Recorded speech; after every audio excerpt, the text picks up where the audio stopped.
Bé, bon dia, benvinguts a l'ITEC, que com sempre m'agrada dir és casa vostra, perquè és la casa de tot el sector de la construcció. Aquí esteu representats al patronat de la nostra fundació, pràcticament tot el sector. Estan representades les empreses, estan representats els col·legis professionals, estan representats les administracions públiques, per tant, considerem que l'ITEC és la casa de tots, per tant, sigueu benvinguts a una nova presentació de l'informe Euroconstruct, en aquest cas l'informe d'hivern. Com sabeu, Euroconstruct és una associació de 19 instituts, de 19 estats d'Europa, que fem de manera independent el nostre anàlisi de la conjuntura del sector de la construcció, cadascú al seu estat. Nosaltres som els responsables de fer-ho a nivell espanyol.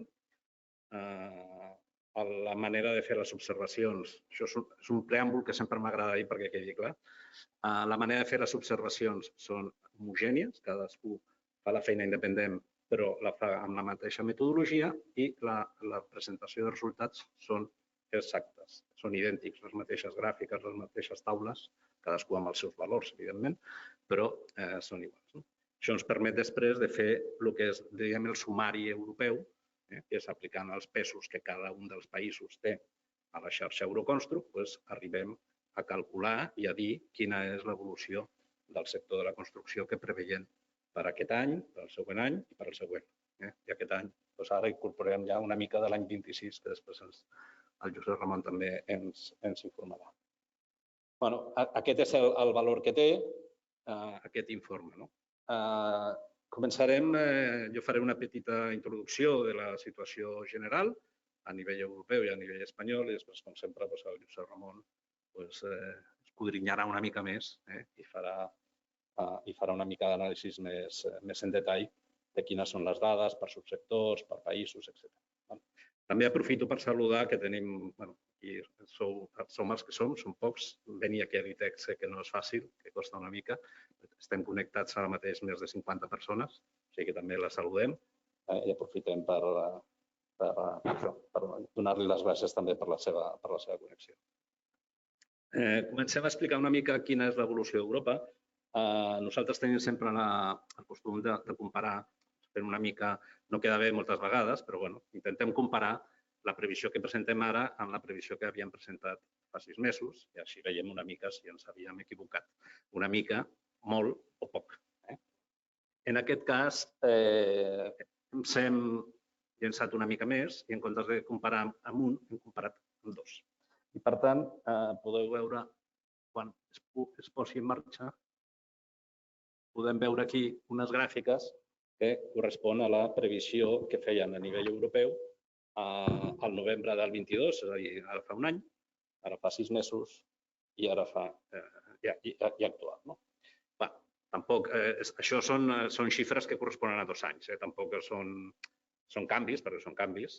Si fa un any dèiem que es preveia a Europa un creixement el bienni 23-24 al 0,2, després al mes de juny vam dir això canvia una mica i baixem a l'1,8 de caiguda a nivell europeu i ara ja estem dient que el 3,7. Tampoc no és un tema molt important perquè al final són xifres en tema de percentatge no molt grans i sobretot perquè hem de tenir en compte que a nivell europeu partim de valors rècord. O sigui, estem en l'any 22, eren valors rècord històric de la sèrie des de fa un munt d'anys. Per tant, això sempre es pot mirar les coses una mica pessimistes, és evident que estem empitjorant i des de fa un any, això suposo que tots estareu d'acord, que s'està veient una mica com empitjora la previsió, però no és un empitjorament molt gran. I després una altra cosa, i això sí que es manté i això és positiu, és que el que no ha canviat és que pensem que els següents anys, 25 i 26, seran anys de creixement, que tornarà una mica la senda del creixement i la recuperació. Per tant, des d'aquest punt de vista, també podria ser positiu. Aquí el que veiem és que, per tant, el que tenim a nivell europeu és una corba amb 2 V baixes, que no són iguals. La primera V baixa va ser la corresponent a l'època de la pandèmia, de l'any 20-21.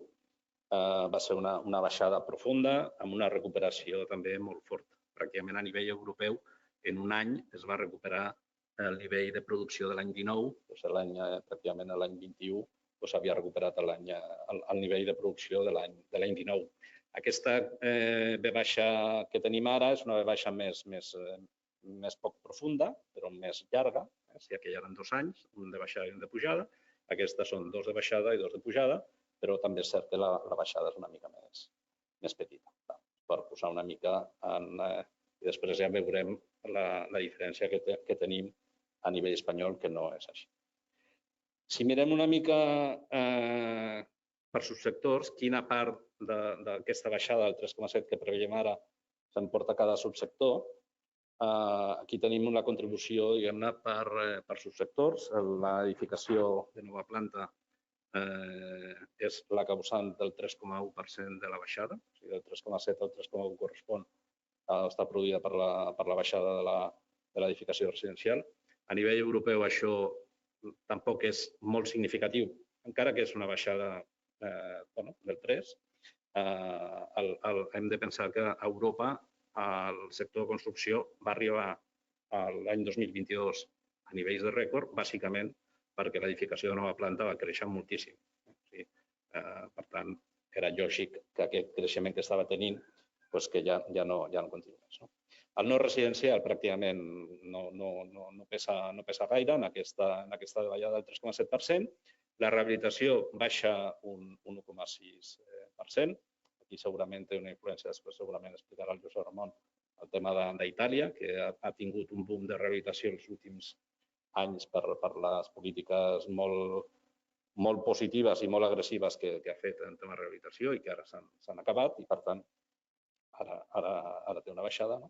I l'enginyeria civil, que també està molt afavorida per als fons Next Generation, el tema del transport, sobretot de ferrocarril, el tema energètic, totes aquestes coses, tot el canvi, tota la guerra d'Ucraïna també ens ha generat tota una necessitat de no dependre de Rússia del tema energètic. Tot això afavoreix tota una sèrie d'inversions en guanyar una mica el que es diu la sobirania energètica a nivell europeu i, per tant, tota una sèrie d'inversions per afavorir totes aquestes xarxes.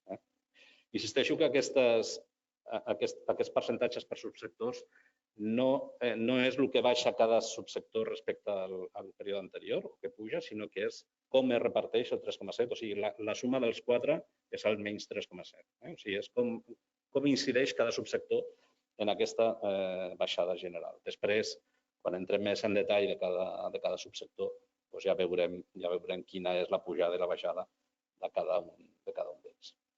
Si passem a mirar la part més positiva, diguem-ne, que serà l'any 25-26, aquí ja preveiem. I un tema a destacar és que aquest 3,7% de baixada del nivell de producció de la construcció es contraposa amb una pujada del PIB a nivell general europeu de l'1,8%.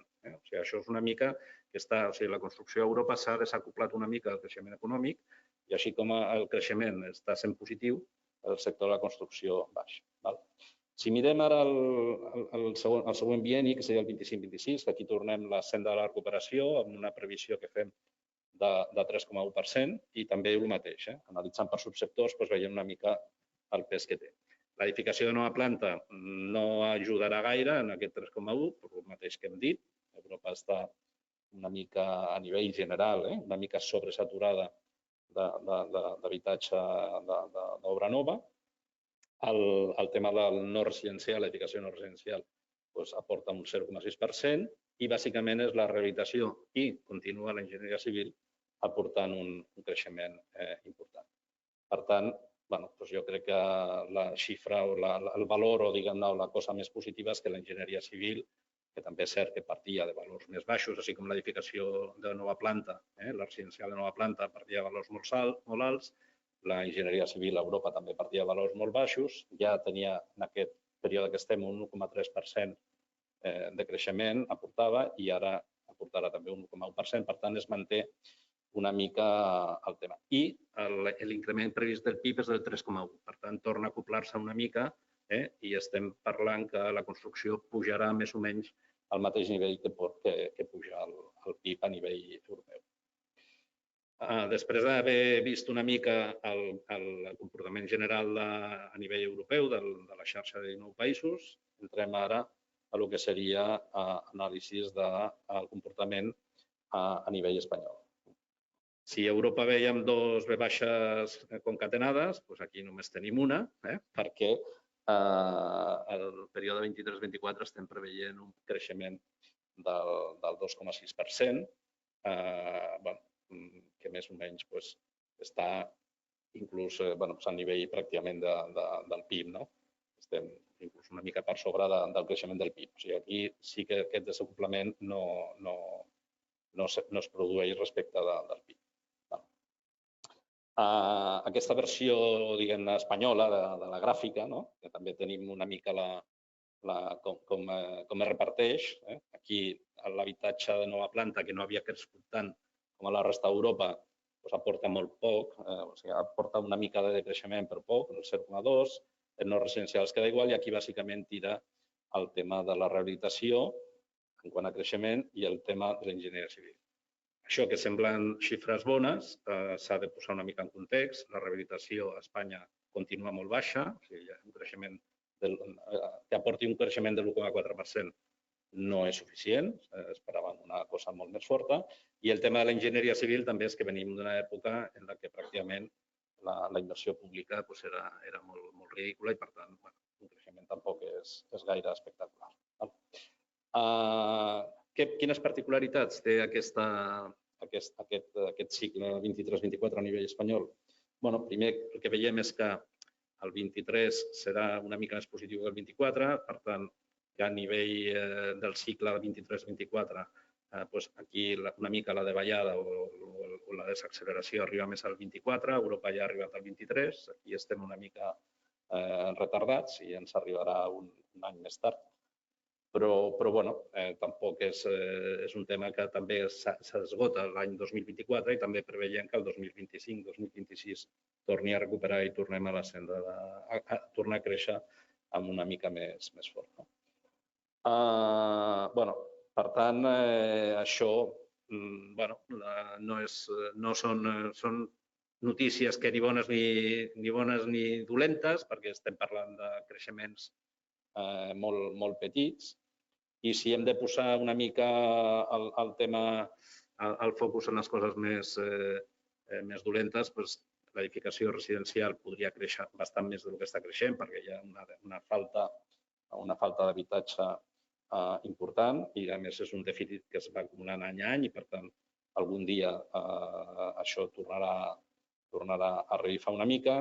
Actualment, el tema financer, crisi econòmica, etc., no fa fàcil que la gent pugui accedir. Els preus de moment continuen pujant una mica o baixant una mica, però estan en un valor que tampoc baixen i llavors això fa que el mercat no acabi tirant. I sobretot la rehabilitació, que encara que creixi, aquesta onada de rehabilitació que preveien, res de res, no està arribant. I ja sabíem que seria molt difícil convèncer les famílies que era el moment de posar-se a rehabilitar.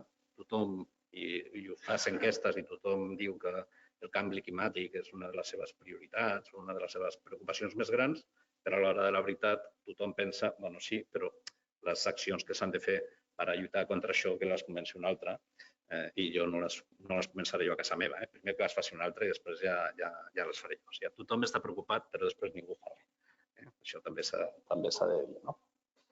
La veritat és que sabíem que era difícil i que sabíem que activar demanda no seria fàcil, seria un tema complex, però sí que és cert que veient el cas italià, que va fer la política del superbonus, que va funcionar de conya, que ha crescut el sector de la rehabilitació, que han rehabilitat moltíssims habitatges, doncs això ens demostra que és possible.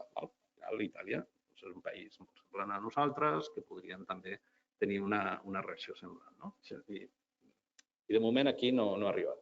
Si hem de buscar algun punt, diguem-ne, positiu, algun punt d'esperança, és que si a nivell global, les coses no estan funcionant, sí que és cert que hi ha casos concrets que s'estan aplicant, les mesures de rehabilitació, de millora de l'eficiència energètica i tal i qual, i que per tant són com casos de mostra, casos d'èxit, no?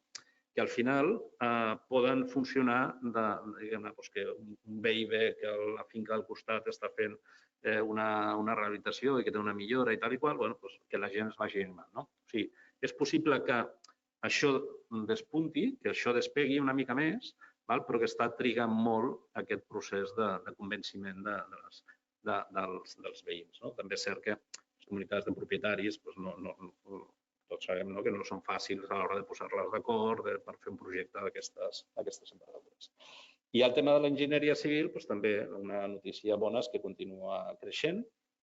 És cert que està creixent i estem en nivells alts ara mateix la licitació pública, però també és cert que no està trobant moltes vegades resposta de les empreses, o bé perquè els preus no són adequats, si té preus baixos i queden desertes o queden amb molt poca concurrència.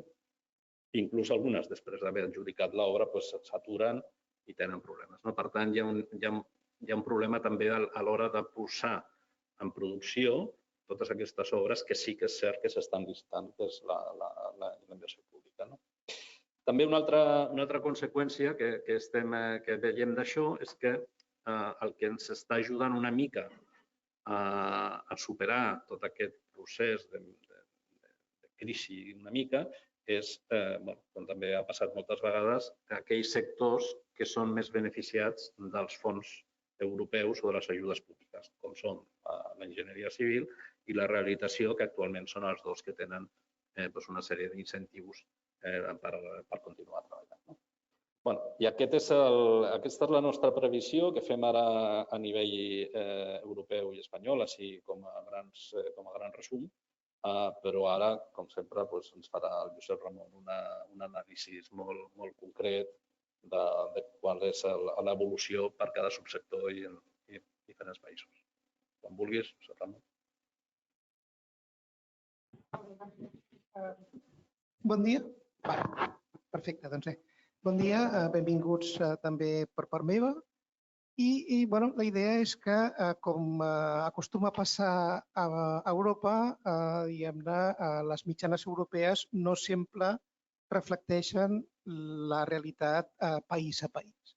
De manera que anem a fer un exercici una mica d'aixecar la catifa i veure qui hi ha darrere de les mitjanes europees país per país. Llavors, en aquesta escala hem agafat el període aquest 24-22, 22-24, aquest bienni tan preocupant, i hem situat aquí, en aquesta mena de 3,7, això és el comportament mitjà d'Europa, i anem a llistar els països contra aquesta escala de baixades acumulades d'aquest bienni. Per començar, tenim més o menys en el nivell europeu França, Regne Unit, Alemanya i Noruega. Evidentment, un grup de països tan grans, evidentment, és el que marca la mitjana europea, perquè aquesta suma de 4 països gairebé són la meitat del mercat europeu en termes de quantitat de producció. De manera que és lògic que els grans marquin, influenciïn molt clarament la mitjana europea. Evidentment, hi ha excepcions per dalt i per baix. Comencem per les negatives, països que tenen un comportament per sota d'aquesta mitjana, Itàlia, Àustria, encara més negatiu, entrant ja en la zona dels 2 dígits, Dinamarca, Finlàndia, Hongria, i tancant el grup aquest, Suècia. És curiós, de trobar en aquest grup negatiu, amb diferents matisos, a tots els països nòrdics. Els països nòrdics havien estat potser els primers en pujar-se al tren del boom residencials que hi ha hagut aquest any. Llavors, també té una certa lògica que siguin els que primer se'n baixen d'aquest tren quan ara arriben els problemes i arriba el moment en què es complica l'economia. Aquestes són les excepcions negatives. Anem a veure excepcions per dalt. amb un matís una mica millor, però encara en zona negativa, Holanda i Txèquia. Holanda també és un mercat força important entre els mercats de mida mitjana. Al voltant, diguem-ne, del zero, és a dir, estancament durant aquests 2 anys conflictius, tenim Bèlgica i Suïssa. I ja en les zones de creixement tenim un creixement discretet, entre el 3 i el 4%, Espanya, Portugal, Eslovàquia. Tenim un creixement una mica més potent ja al voltant del 5%, Polònia, i tenim tancant el grup per dalt Irlanda. Llavors, un missatge concret que es pot llançar d'aquest gràfic és que, diguem-ne, dèiem, home, sembla que sigui com molt fàcil atribuir les culpes de tot això al sector residencial. Evidentment, el sector residencial és el que està tirant cap a baix del sector suec. En aquest bienni només l'habitatge de nova planta es contraurà un 60%, és a dir, desapareixerà més de la meitat del mercat de l'habitatge. Afortunadament, la resta del sector s'ho compensaran una mica. I també el creixement d'Irlanda també es pot atribuir en gran, diguem-ne, el responsable de tot aquest creixement també és l'habitatge. Els irlandesos estan tenint... Nosaltres estem acostumats aquí a sentir les paraules, crisi de l'habitatge, fa falta habitatge, tenim problemes, però, esclar, els irlandesos estan en un altre nivell, estan en una altra pantalla. M'havia apuntat aquí les paraules que havia fet servir el president de la República per descriure el mercat residencial. Diu desastre i fracàs. És a dir, estan en un nivell superior, això està causant molt malestar social i això és un intent, diguem-ne, de corregir-ho com abans, diguem-ne, que es compliqui encara més. És a dir, deien que el 60% dels irlandesos situen l'habitatge entre els 2 problemes més importants i més crítics pel país. És a dir, és un problema, diguem-ne, de primera línia en el país i això és un intent de corregir-lo. D'acord. Llavors, anem a veure un exercici semblant en lloc de països per subsectors. Tornem a tenir aquí el nivell mitjà europeu i cap aquí, diguem-ne, és el mercat de la rehabilitació.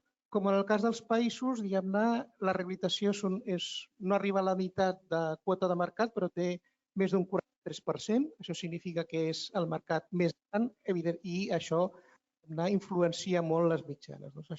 El mercat de la rehabilitació és el que marca aquesta mena de mitjana d'entre el 3 i el 4% de baixada acumulada 2023-2024. Hi ha excepcions cap amunt i cap avall, com abans. Una mica millor està el no residencial, que també està en zona negativa, però, diguem-ne, no d'una manera.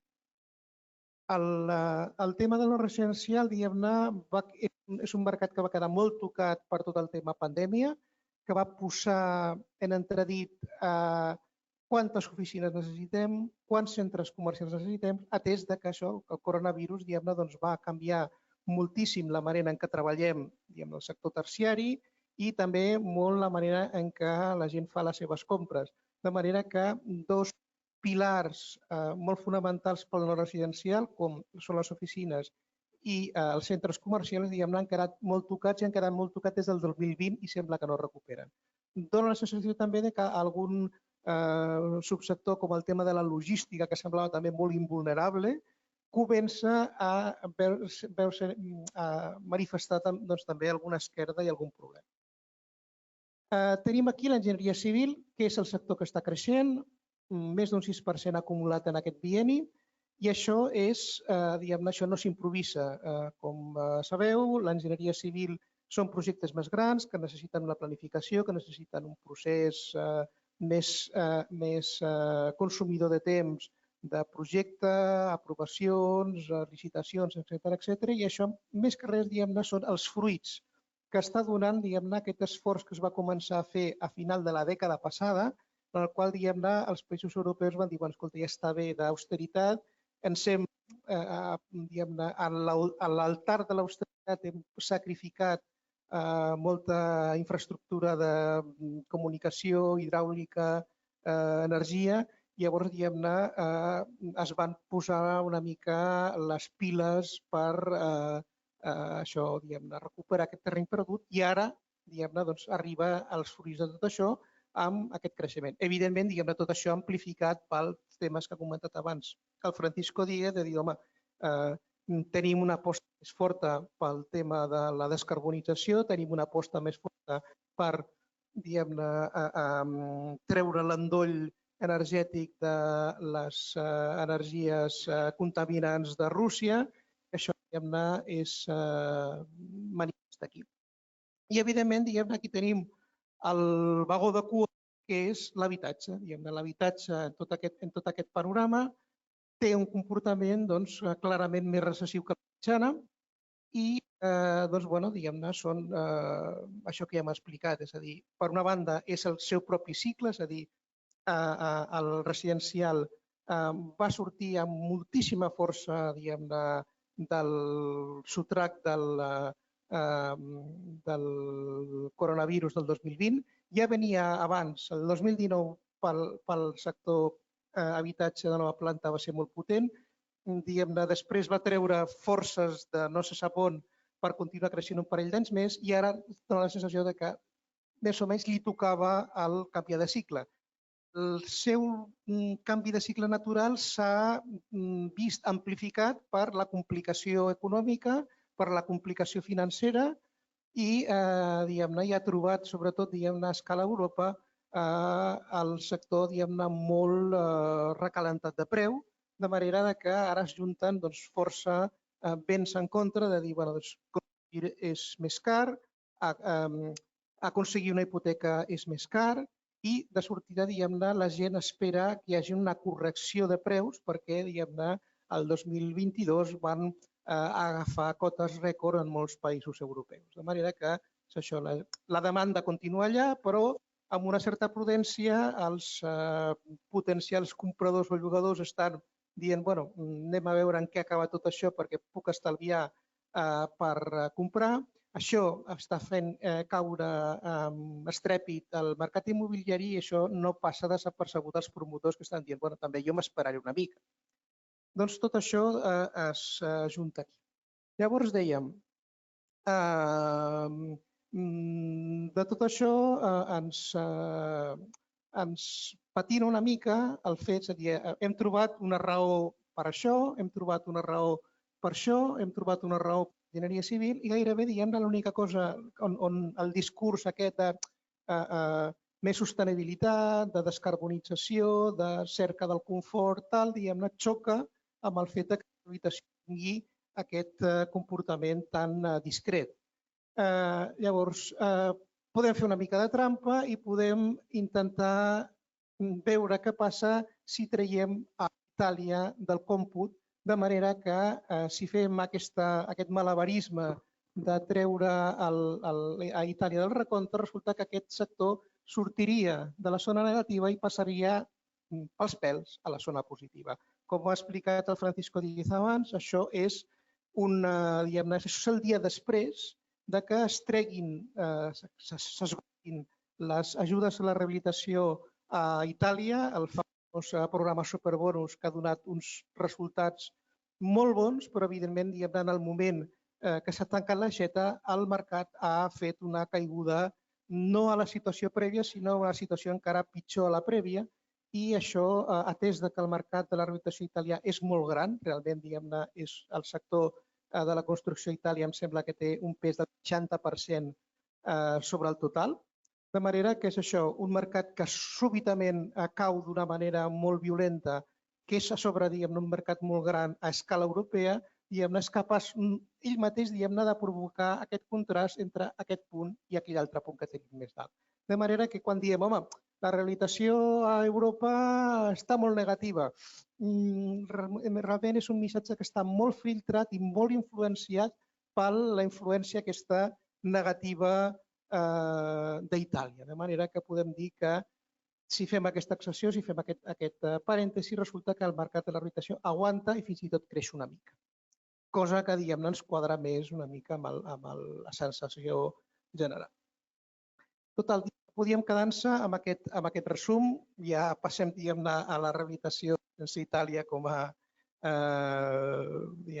hipòtesi més, si més no, més agradable a la vista, i tenim doncs, aquest repartiment. Anem a veure com aquest repartiment, en quin nivell estan cadascun dels sectors, ara pel cas espanyol. Llavors, tenim l'enginyeria civil també a sobre de tot i amb un diferencial positiu respecte a Europa. Aquí hi ha dos factors. Primer, que s'està fent molt poca enginyeria civil, és a dir, el mercat estava molt contret, estava molt jibaritzat, de manera que amb molt poc esforç, amb molts pocs projectes, resulta que som capaços de fer-lo créixer a ritmes importants, de manera que és això, és a dir, fer créixer un 1% al mercat espanyol no té el mateix mèrit que fer créixer un 1% al mercat europeu. És important tenir-ho en compte. Evidentment, és això, aquí tenim els efectes dels Next Generation i també els efectes del sector privat que està veient una oportunitat per fer un rally inversor en energies renovables amb o sense ajudes, perquè estan veient, diguem-ne, que és això, és una bona oportunitat d'inversió. El següent paquet tenim també rehabilitació. De moment, diguem-ne, l'ordre es manté respecte a Europa i també, diguem-ne, dos o tres puntets percentuals per sobre, també per les mateixes raons que hem dit abans, és a dir, Espanya no és tan rehabilitador com Europa, és un sector més petit, més fàcil de créixer i també és un sector que no en la manera que ens agradaria s'està beneficiant de les ajudes del Next Generation. Ens agradaria que creixés més, que li fes més la competència en l'enginyeria civil a la part superior de la taula, però aquest és el resultat més o menys que estan donant les ajudes tal com estan concebudes. Llavors només ens queda, diguem-ne, la posició de l'edificació de nova planta, que més o menys queda en l'1% de creixement pel període 2023-2024, que és això, diguem-ne, el no residencial també una mica s'encaixa amb aquest discurs de dir, bueno, doncs Espanya és capaç de créixer una mica més que Europa per les raons que siguin, però evidentment aquí en el residencial sí que tenim un salt de categoria molt intensa que sí que, diguem-ne, haver-hi alguna raó més que no estrictament de problemes d'escala. De manera que anem a fer una mica d'anàlisi en quin punt es troba el residencial de nova planta europeu contra l'europeu. Per agafar com una certa perspectiva, una certa distància, us proposo de comparar no ja un parell d'anys, sinó una dècada sencera. És a dir, com estava, en quin punt de producció d'habitatge de nova planta estava el sector el 2012 i en quin va tancar l'any anterior, el 2022. La mesura, la unitat que estem utilitzant aquí són habitatges completats, finals d'obra per 1.000 habitants. De manera que és això, és a dir, si el 2012 estava produint 2,5, ara està produint 1,9. En aquesta dècada el sector encara està, diguem-ne, en tendència negativa. Anem a veure uns quants països del nostre voltant.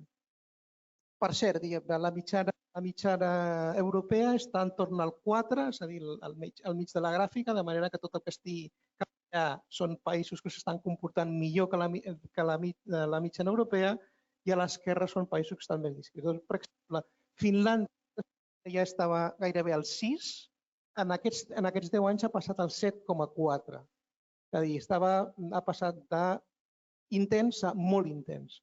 Tenim Àustria, que ha passat del 4,7 al gairebé al 7 també. És a dir, gairebé un 50% d'acceleració de la producció en termes d'habitatge acabat. Tenim, per exemple, Suècia, diguem-ne, que va començar el 2012 per sota de les mitjanes europees i ara, diguem-ne, està aquest 7% que l'ha posat al mateix nivell que Àustria, per exemple. I això significa un salt del 130%. I les xifres són gairebé idèntiques a les de Dinamarca.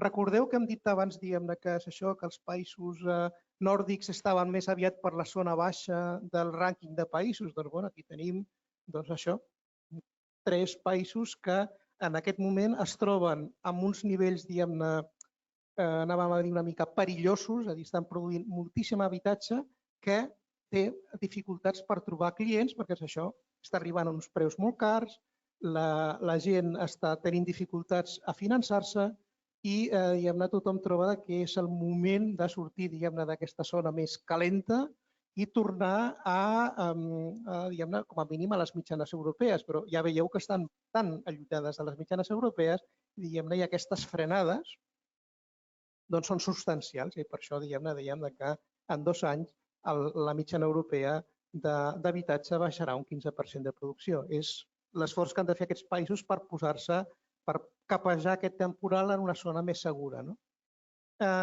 Tenim a Polònia també una mica en aquest grup i tenim, per exemple, Alemanya, que, és a dir, Alemanya és un país molt heterogeni, evidentment, n'hi ha l'Alemanya rica està a les zones calentes, però és clar, d'Alemanya despoblada, per fer servir l'expressió aquesta més espanyola, de dir hi ha molta Alemanya buida. Llavors, és això. Malgrat això, malgrat ser un país així com una mica de contrastos, han crescut un 42% en termes d'habitatge acabat. I, evidentment, diguem-ne, amb això estan retrocedint. De manera que és això, aquesta és la situació. Els països en zones altes, en zones molt altes, que no és la millor posició per afrontar les dificultats que tenen, sobretot, els consumidors del producte que estan fabricant, és a dir, els consumidors d'habitatge. Hem parlat d'Alemanya com un país, discretet dintre de... És a dir, que ha participat d'aquesta eufòria, però, ja l'he vist que l'hem posat aquí baix com a país que no ha tingut un comportament gaire estrepitós, però anem a comparar aquests dos paràmetres contra els d'Espanya. A la columna de l'esquerra tenim preus i, mentre que els preus d'Espanya, en els gairebé 5 anys de la gràfica, tenen una corba com força horitzontal, de força estabilitat, han crescut una mica, però la corba no té absolutament res a veure amb aquest, i com podeu veure, va arribar al seu pic a la primavera de l'any anterior, després d'haver pujat un 33%. Això és un encariment mitjà d'aquesta mescla alemana de, no sé, bogeria, Frankfurt, Stuttgart, Múnich, contra, tranquil·litat, les saxònies, etc., les pomerànies, que allò està més aviat mort, és a dir, en aquesta foto tan heterogènia els preus van créixer un 33% i, en qüestió d'un any o 5 trimestres ja es nota una baixada del 10%. Els preus a Espanya continuen creixent. Columna de vendes. Com podem veure, el 2021 es va arribar a un nombre substancial, però el 2022 ja es va notar que els alemanys no estaven per la compra i va desaparèixer una quarta part del mercat. Res a veure amb la situació espanyola, en la qual el 2022 continuava creixent, i sí que és cert que les dades del 2023 són dolentes i a la premsa trobem molt sovint xifres negatives, costa vendre, etc. Però si fem com un exercici de projecció del què podria passar si tenim dades com de 3 trimestres, és a dir, només anem a llançar-nos una mica a la piscina i a veure si el quart trimestre que no tenim dades es comportés com els 3 anteriors. Això és una frivolitat per part nostra. Nosaltres no som experts immobiliaris, aquest no és el nostre terreny, però anem a veure què tal. I, escolta, si passés això, el gràfic es quedaria així, és a dir, repetiríem el resultat del 2021 que, diguem-ne, no recordo ningú que es queixés de vendes del 2021. Evidentment, el problema potser no està en el 2023, sinó, diguem-ne, que aquesta tendència pot continuar. Però com podeu veure, diguem-ne, el contrast que hi ha entre, insisteixo, Alemanya, que no és un país dels més, és a dir, no s'ha portat aquí a Suècia perquè veieu un despropòsit de xifres, és a dir, el país, diguem-ne, potser per la seva mida, que reflecteix aquesta mena de comportament mitjà europeu, més fred i calent, contra Espanya, que, escolta, estigui bastant aliena a tot aquest moviment. Evidentment, es ven menys, però no és aquesta situació. És a dir, és que, diguem-ne, que el missatge que veuen els promotors quan se'ls presenta aquesta gravació és dir, escolta, anem a frenar, anem a mesurar amb molta precisió quines obres ens podem permetre d'executar en els propers anys, perquè sembla que és això, el mercat està molt fred. Mentre que és això, la situació espanyola és dir, home, es pot continuar més o menys fent els 100.000 habitatges habituals, potser no són 100, però són 90 o són 85, sense que hi hagi, diguem-ne, una sensació de pànic o una sensació de que hi hagi una urgència a corregir el comportament. De manera que anem a fer com una mica de síntesi final. Europa té per davant, té 2 anys de contracció, 2023-2024, i la bona notícia és que ja l'hem deixat enrere, és a dir, ja ens queda només un any de recorregut a la baixa, a partir del qual, diguem-ne, com heu vist la primeríssima diapositiva d'avui, diguem-ne, les previsions dels darrers 3 semestres continuen pensant que a partir del 2025 tornarà a haver-hi com un cert creixement. A Espanya, la idea és que, home, no hi ha decreixement, però sí que hi ha una certa tendència a l'estancament, a creixements molt discrets, i atenció que aquest cicle ens arriba com un any de retard. És a dir, la nostra teoria és que, com ja ha passat altres vegades, això no és la primera vegada que ens passa, una mica les onades, l'ona expansiva europea ens arriba amb un any de retard. Per què Europa es contreu? Doncs és això, no perquè tot el sector estigui en una mala situació, n'hi ha una mescla de sectors que han de corregir els seus volums de producció perquè no són realistes en aquesta situació de mercat. Estem parlant de l'habitatge de nova planta, semàfor vermell, però en canvi, no sé, l'enginyeria civil en concret i, per exemple, el subsector de l'energia o el del ferrocarril estan creixent amb un ritme molt respectable. En el cas d'Espanya, evidentment, també tenim semàfors en diferent posició, però anem a dir que, per exemple, el semàfor de l'habitatge no està en vermell, sinó més aviat està en àmbar, com dient, escolta, anem a seguir vigilant la situació, però, diguem-ne, poc que pugui haver-hi com una mica de recuperació econòmica en el 2025 pugui haver-hi una altra vegada una mica de normalització en el mercat financer i més o menys, diguem-ne, el públic ja sàpiga a quina mena d'interessos haurà de pagar per les seves hipoteques, cosa que ara simplement és com una mena d'aposta, una mena de brindis al sol. En el moment que ja es torni a veure una certa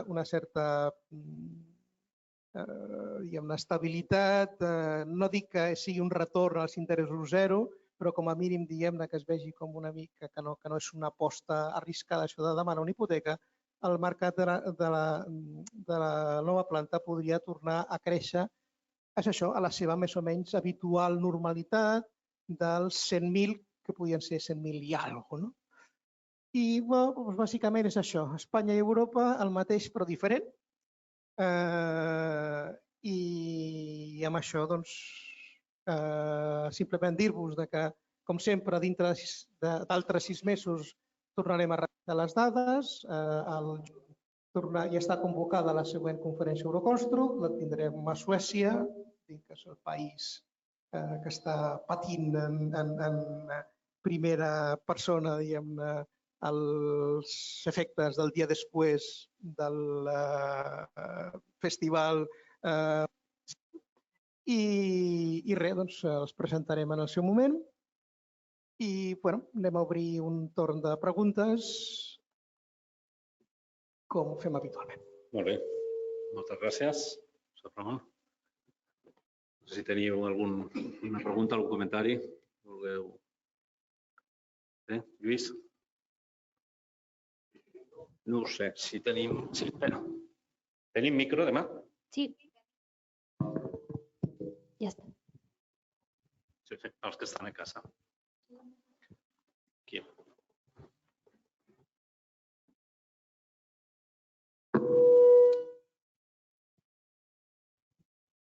Hola, bon dia. Soc el Lluís Moreno, de la Cambra de Contractistes Obres de Catalunya.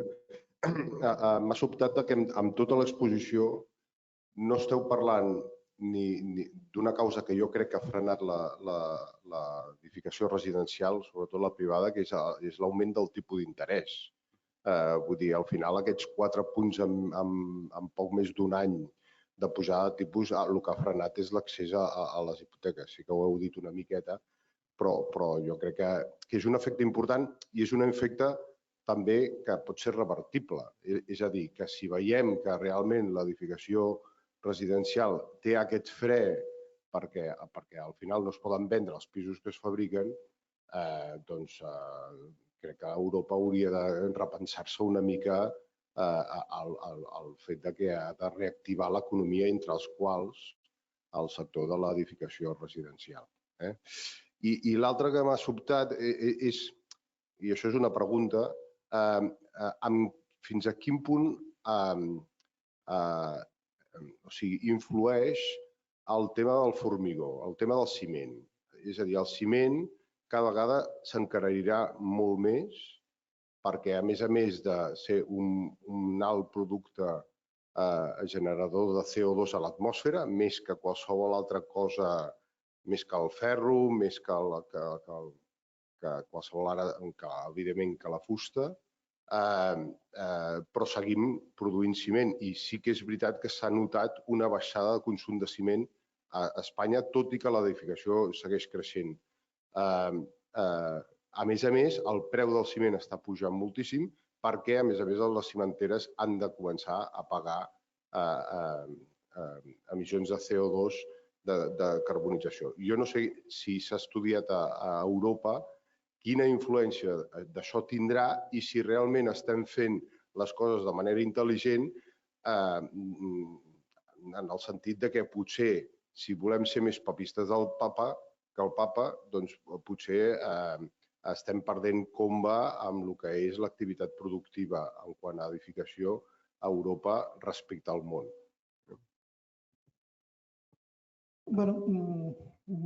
Respecte a això últim, diguem-ne, de l'encariment per l'increment de la millora dels estàndards ambientals, ciment i altres més coses.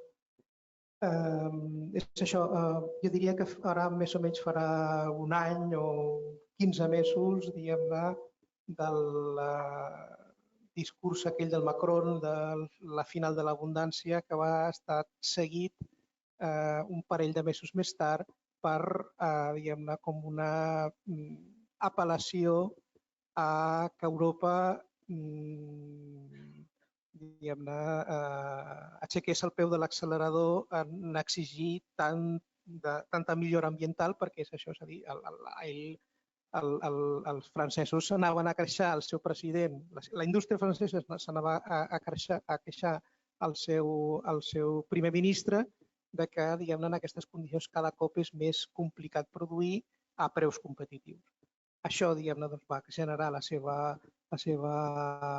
polèmica i la seva això, però, diguem-ne, ja queda tan registrat. És a dir, això que ens passa a nosaltres està passant a Europa a escala europea. I jo el que també recordo és que, diguem-ne, al primer lloc on vaig sentir a parlar obertament, diguem-ne, algun representant de la indústria respecte que, escolta, diguem-ne, ser més papistes del papa, per fer servir la teva expressió, diguem-ne, té un cost no menor va ser precisament a Alemanya, és a dir, jo anava amb la sensació de que, escolta, donava la sensació que el moviment verd era d'arrel Alemanya, sembla que havien estat els pioners, sembla que anava ja a l'avantguarda de no sé què, i resulta que va ser precisament a Alemanya, potser un dels primers llocs on vaig trobar aquesta acció-reacció de dir, escolta, no li estan posant com a mínim al sector construcció, segurament tampoc al sector de l'automòbil i d'altres. És a dir, que això no és un fenomen català-espanyol, és un fenomen europeu, i la veritat és que en el fons no s'està debatint molt, no? És a dir, com dient, escolta, ara ja atès que aquesta ha estat l'aposta estratègica d'Europa com a continent, diguem-ne, criticar això és criticar la línia de flotació de l'edifici europeu, etc. No sé què passarà amb les properes eleccions europees. I potser, no sé si aquest debat s'està com aparcant per després de les eleccions no sigui cas. És a dir, no sé què passarà, no tenim la bola de cristal per dir quin serà el desenllaç d'aquesta telenovela, però que és això, que és coneguda, que està, si no sobre la taula pública, com a mínim jo crec que està dintre dels calaixos dels poderosos, i que res no està escrit en pedra i podria canviar. No m'estranyaria. Però això ja és el meu criteri privat i personal, i potser tampoc és l'institucional que em tocava fer ara en aquest moment.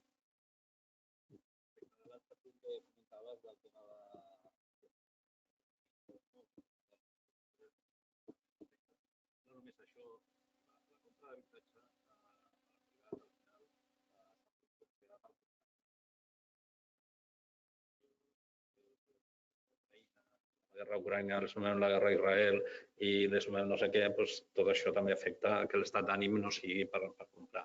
És evident que també els tipus d'interès no ajuden, però això es corregirà. Una cosa que no he entrat tampoc massa en detall, però hem vist la mitja europea són 4 habitatges nous per cada 1.000 habitants. Això serien 160.000 habitatges nous a Espanya, el que necessitaríem per estar a la mitja europea. I ens estem conformant amb 100, 105 o 110.000. És a dir, si ens creiem que el que hauríem de fer per donar per cobrir les necessitats, perquè estan canviant està creixent la població, estan canviant les dimensions de les famílies, cada dia les famílies són més petites, per tant, és necessari més habitatge. Si ens creiem que la mitja europea de 4 és una mitja, diguem-ne, que és necessari per donar el servei a tota la demanda, doncs estem acumulant 40.000 habitatges de dèficit cada any que no estem fent. Algun dia s'hauran de fer. Per tant, quan l'estat d'ànim de la societat sigui més positiu, que les coses es tranquil·litzen, que els tipus d'interès, que esperem que a partir del tercer trimestre de l'any que ve comencin a baixar o estabilitzar-se, jo crec que aquí sí que hi és una part, per això creiem que tornarà una mica a créixer el sector de l'edificació, sobretot a Espanya, perquè estem en valors molt i molt baixos. I respecte a l'altre tema de la sostenibilitat, és evident que tot això té una influència. És significatiu el que tu has dit, diu, està baixant el consum de ciment, però està creixent la producció de la construcció. Això què passa? Passen diverses coses. Primer, que estan entrant altres maneres de construir, de moment són molt simbòliques, però nosaltres aquí, per exemple, a l'Institut, que ens dediquem, entre altres coses, a certificar productes innovadors, estem certificant un munt de sistemes de construcció en fusta. Perquè la gent està apostant per això i és un mercat que, encara que és molt petit de moment, però que té un creixement important. També és cert que els propis fabricants de ciment i de formigó s'estan posant les piles i estan fent molts esforços per reduir la seva petjada de carboni, perquè saben que li caurà una llosa molt gran en un futur via impostos i via taxes ambientals. I, per tant, jo crec que també estan fent un esforç important de ciments amb menys consum de matèria primera, amb menys petjada de carboni perquè consumeix menys energia a l'hora de fer-lo, que aquesta energia sigui renovable. I també, per una altra banda, formigons que es puguin fer amb una mica menys de ciment, mantenint les prestacions que hi havia.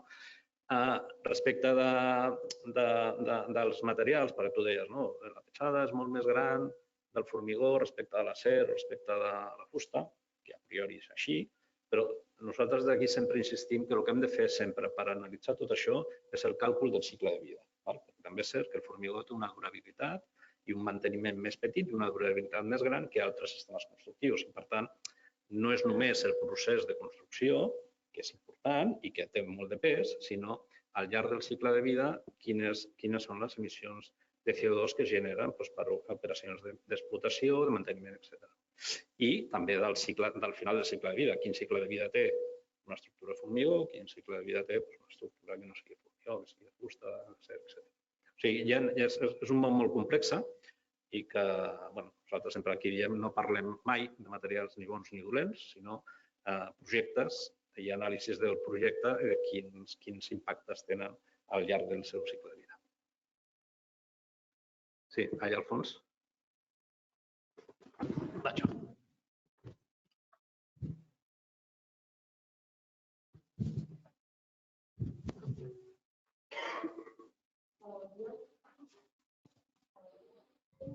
Hola, sí, ara sí. Hola, bon dia. Jo aprofito i vull fer tres preguntes. La primera és, ens heu mostrat la gràfica del comportament de la venda de l'habitatge a Espanya i preveient que el primer trimestre o segon trimestre de l'any que ve es preveu una baixada dels tipus d'interès, no sé si us aventuraríeu a dir-nos quina seria aquesta línia, si continuaria en aquesta horitzonalitat o realment hi hauria un petit descens. I per l'altra part, en relació amb el que havíeu comentat abans, sí que és cert que hi ha un dèficit habitacional al nostre país sobretot, però no sé si preveieu també altres factors, no només amb el tema de la sostenibilitat, sinó altres factors com la falta de relleu generacional.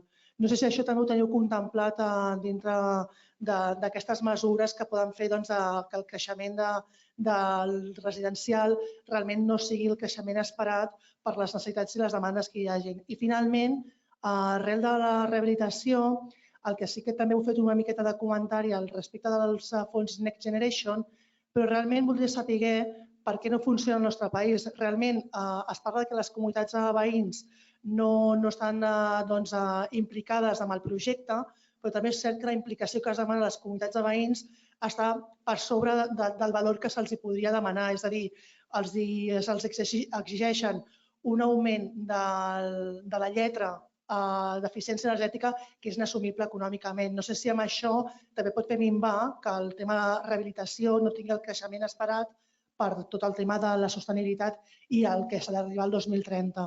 Són tres preguntes totalment diferents, però així aprofito el torn de pregunta. Jo em sembla, estic convençut que mentre he explicat això, la gràfica aquesta Alemanya-Espanya de l'immobiliari, he dit que aquest no és el nostre territori i em sento com Fernando Alonso responent una pregunta de motos. No, haig de confessar que no. A veure, però per omplir el buit aquest.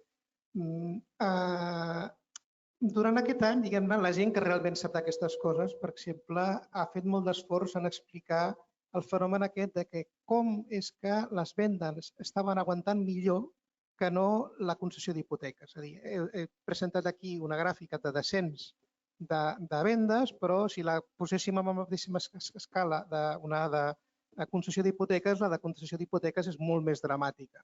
Llavors, els experts autèntics diuen que el gap aquest, la diferència s'està suplint amb una altra mena de perfil de comprador. És a dir, aquesta mena de comprador que no necessita finançar-se perquè diu, escolta, aprofitaré aquest moment per invertir, per comprar a bon preu i, no sé, explotar això en lloguer, per les raons que siguin. Llavors, que les vendes aguantin és perquè sembla ser, tal com diuen els experts, que ha aparegut, diguem-ne, miraculosament i en el moment més oportú, diguem-ne, una mena de perfil de comprador que ens ha salvat el dia. Fantàstic. La meva pregunta és, fins quan durarà això? És a dir, estem fent jugar un suplent, però no sabem si tindrà com molta duració. Llavors, és a dir, si per alguna raó aquest component diguem-ne, es cansés del mercat immobiliari o de sobte resulta que trobés una manera millor d'invertir, que sé jo, en deute públic, o podria dir, no, mira, ja no m'interessa comprar pisos, ara vaig a comprar lletres del Tesoro. Llavors tindrem un problema. Llavors això no sabem preveure, però evidentment aquest factor, aquest risc, no pinta bé per la projecció de vendes del 2024. Potser, diguem-ne, el cartutxo aquest, el comprador barra inversor barra no sé què, diguem-ne, no durarà sempre. Molt bé. Respecte a la rehabilitació que deia, diferències, a Itàlia ha funcionat bé, a la resta d'Europa ja tenia una tradició rehabilitadora també molt important, per tant, no era tan necessari activar demanda.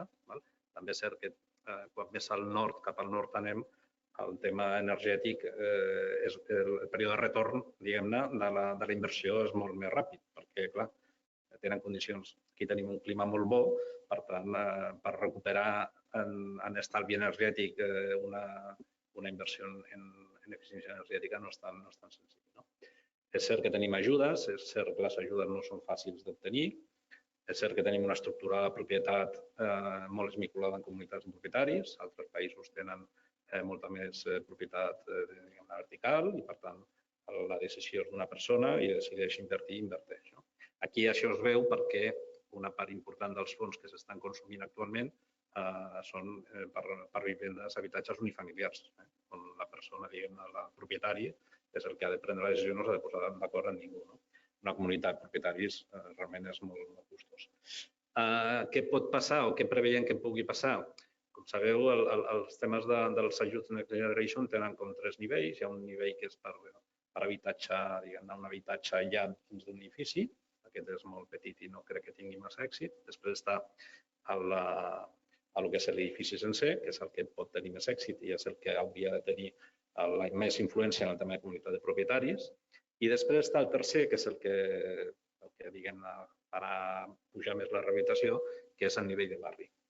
El pla de barris, que són els plans de barris famosos que es van fer al seu dia i que ara s'estan fent, clar, tenen un període de maduració molt lent, perquè al final és una actuació global, a nivell de barri i tal. Però s'estan ara movent molts projectes a nivell de barri que això pot arribar a que, de sobte, un any, diguem, la rehabilitació està despuntant i està creixent molt perquè són inversions fortes en barris sencers, que això ajuda molt.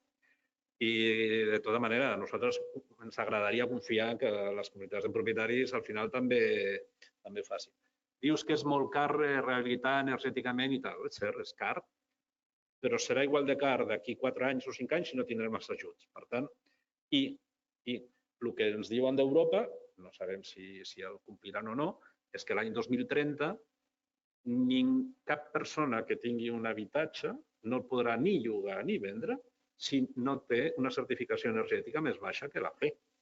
Clar, si ens posem en l'any 2030, que està aquí al costat, i la majoria dels pisos que tenim o dels edificis que tenim a Espanya estan en les lletres E, F i G, doncs tots aquests queden fora del mercat immobiliari. Que és molt fort, això. Per tant, és una oportunitat de fer-ho ara. Entenc que no és un moment fàcil, que l'estat d'ànim no és l'adequat, que els tipus d'interès no són bons, que els preus del material són cars, que és molt complicat posar d'acord amb una comunitat de propietaris, que normalment la comunitat de propietaris ha d'anar a una solució de finançament única i una comunitat de propietaris és molt diversa. tens gent que pot tenir més de 80 anys i gent de 20 anys o 25. El de 25 pot tenir unes expectatives i unes perspectives i el de més de 80 anys explica-li que sí, que faràs una inversió allà, que això donarà un estalvi, no sé què. Què vols que faci? Llavors s'hauria també d'explorar una possible particularització o que es pugui fer un finançament d'una manera diferenciada en funció del tipus de persona que té la comunitat. I això no és fàcil.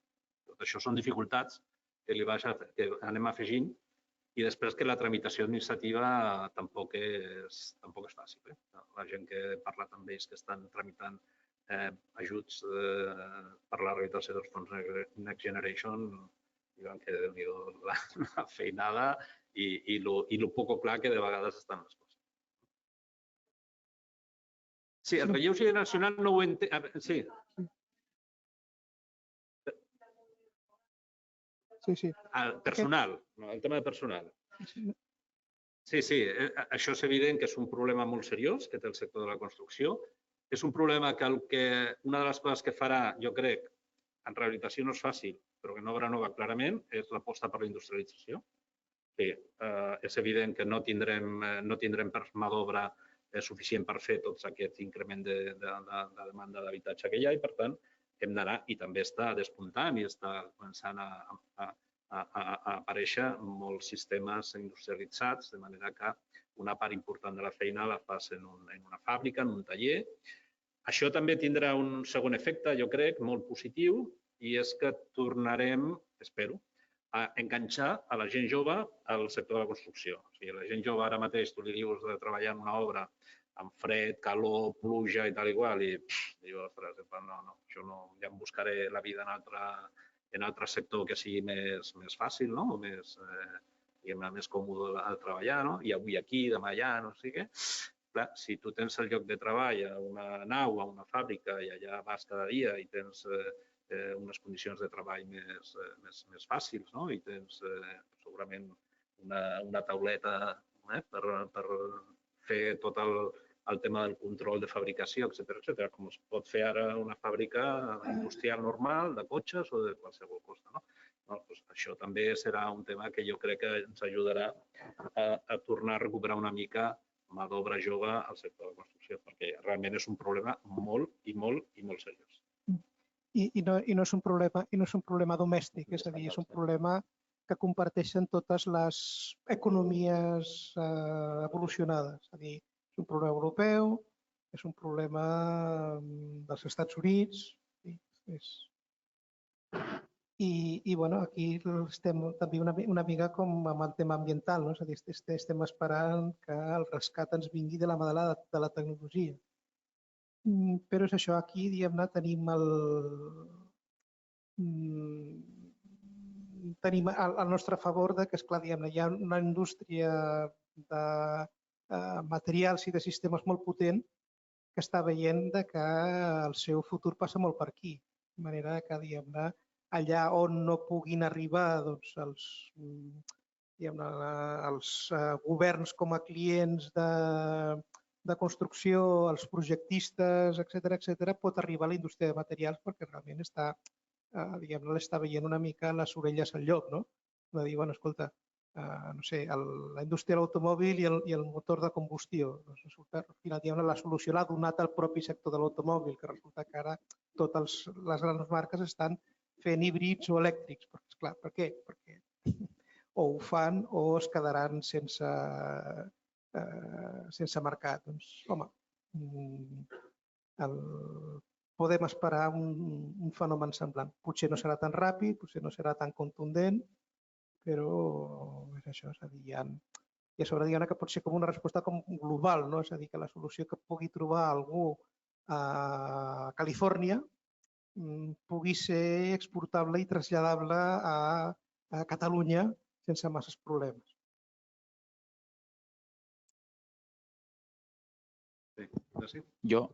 Hola. Jo volia preguntar si teniu dades a nivell català, que hem parlat de nivell europeu o espanyol, no sé si teniu alguna dada que poguéssim catalanitzar. No, l'estudi aquest és a nivell estatal I, home, a veure, en general trobem que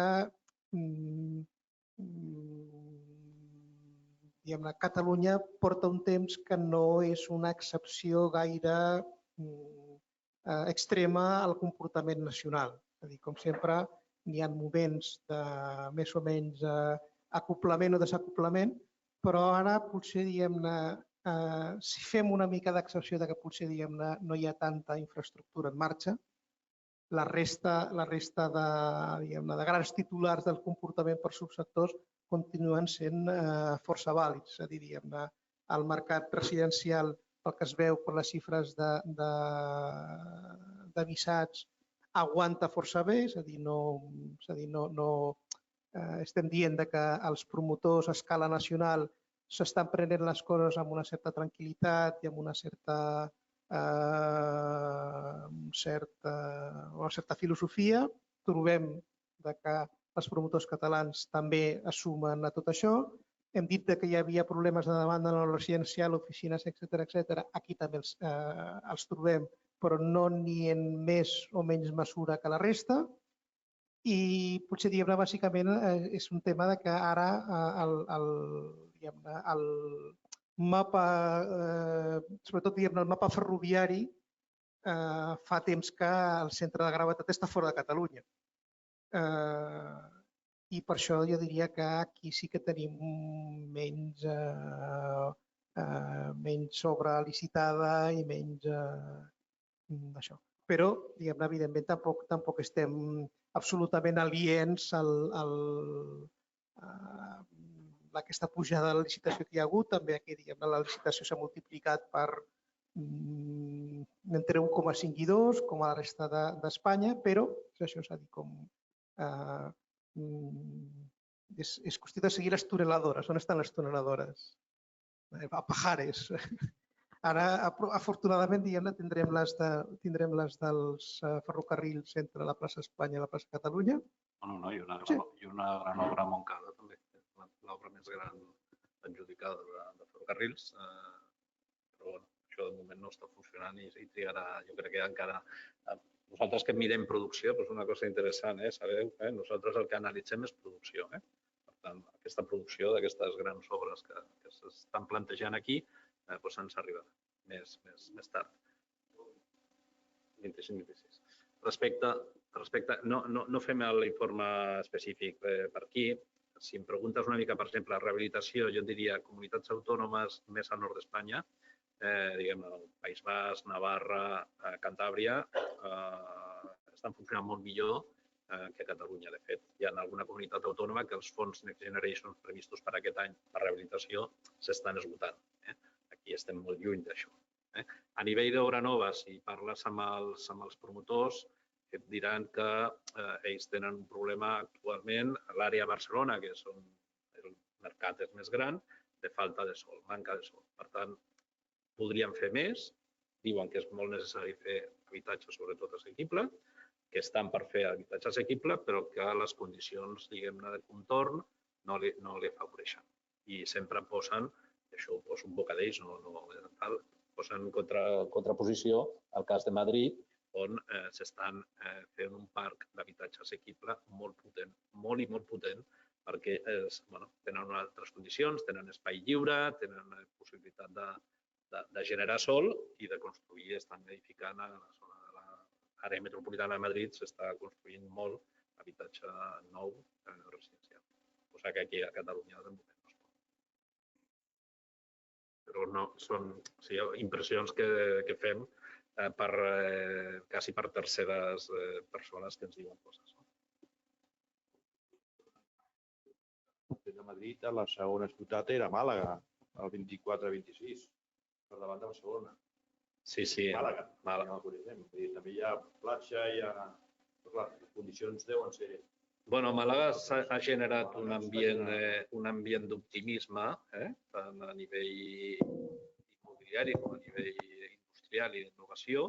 Està generant un polo d'atracció, de talent i de tal molt important. De fet, Sevilla està, a nivell d'Andalusia, Sevilla s'està mirant una mica allà i que m'estic aquí quedant darrere. Això de Màlaga està molt molt forta. Sí. Doncs si no hi ha més preguntes, moltes gràcies a tots, els que esteu a casa també i que ens heu seguit. Qualsevol, no sé si podien fer preguntes els que estaven a casa. En qualsevol cas, si les heu fet per escrit i no les hem pogut contestar, intentarem contestar també per escrit a les preguntes. I, moltes gràcies. Demà farem a Madrid, la presentació aquesta. Si algú de vosaltres sap o vol, vosaltres tornar-la a sentir, no, però si voleu o coneixeu gent que estigui interessat, estarem a les oficines d'UNI, al carrer Gènova, demà a les 10 del matí. Sí, no? Sí, demà a les 10 del matí estem allà fent la presentació també de l'informe. Moltes gràcies.